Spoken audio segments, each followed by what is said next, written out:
करेंगे संपत्ति अंतरण अधिनियम 1882 की धारा 14 की, जिसे शाश्वतता के विरुद्ध नियम या रूल अगेंस्ट परपेचुइटी कहा जाता है। धारा 14 संपत्ति अंतरण अधिनियम 1882 में यह प्रावधान किया गया है कि कोई भी व्यक्ति इस प्रकार से संपत्ति का स्थानांतरण नहीं कर सकता कि उसका प्रभाव अनिश्चित काल तक बना रहे या भावी पीढ़ियों तक उस पर अधिकार प्राप्त न हो सके। इस नियम को रूल अगेंस्ट परपेचुइटी कहते हैं, जो यह सुनिश्चित करता है कि संपत्ति किसी एक व्यक्ति या परिवार में अनिश्चित काल तक बंधी न रहे और उसका उपयोग सामाजिक व आर्थिक विकास में हो सके।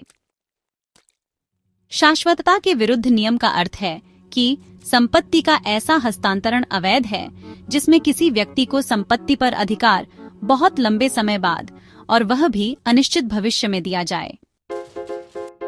माना राम ने एक वसीयत में लिखा, मेरी संपत्ति मेरे बेटे मोहन को नहीं मिलेगी बल्कि मोहन के बेटे को मिलेगी। इसमें मोहन के बेटे का अभी जन्म भी नहीं हुआ है, यानी अविकसित व्यक्ति के नाम पर तीसरी पीढ़ी को संपत्ति देने की योजना है। यह नियम के विरुद्ध है क्योंकि यह भविष्य में बहुत लंबे समय बाद अधिकार देने का प्रावधान करता है।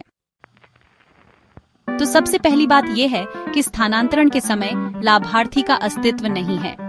इसके अलावा लाभ किसी अविकसित व्यक्ति को दिया जा रहा है। फिर लाभ प्राप्त करने की अवधि अत्यधिक दीर्घकालिक है, मतलब शाश्वत, और संपत्ति किसी एक व्यक्ति या पीढ़ी में ही बंधी रह जाती है। इस नियम का मुख्य उद्देश्य है कि संपत्ति का मुक्त प्रवाह सुनिश्चित किया जा सके।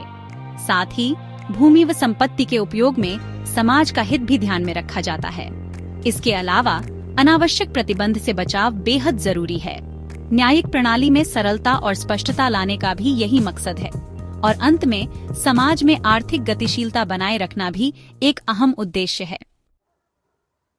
टैगोर बनाम टैगोर 1872 यह एक ऐतिहासिक निर्णय था जिसमें न्यायालय ने कहा था कि कोई भी व्यक्ति भारतीय कानून के अनुसार ऐसा उत्तराधिकारी नहीं बना सकता जो उस समय मौजूद नहीं हो। इस केस ने भारतीय संपत्ति कानून में शाश्वतता के विरुद्ध नियम की नींव रखी। अब बात करते हैं अपवादों की, यानी जब यह नियम लागू नहीं होता।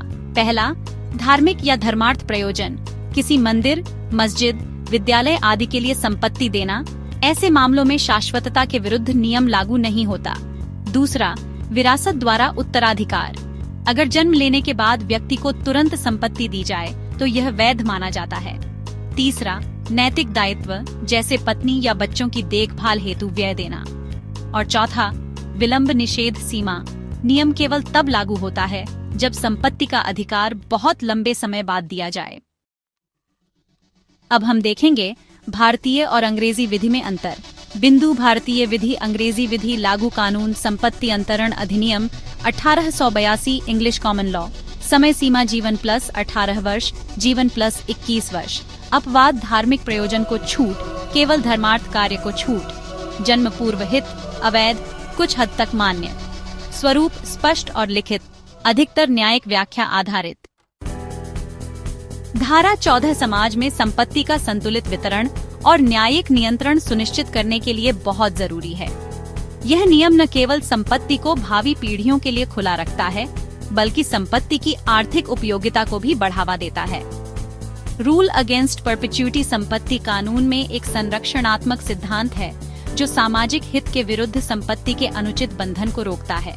यह रहे शाश्वतता के विरुद्ध नियम पर आधारित बातें। धन्यवाद।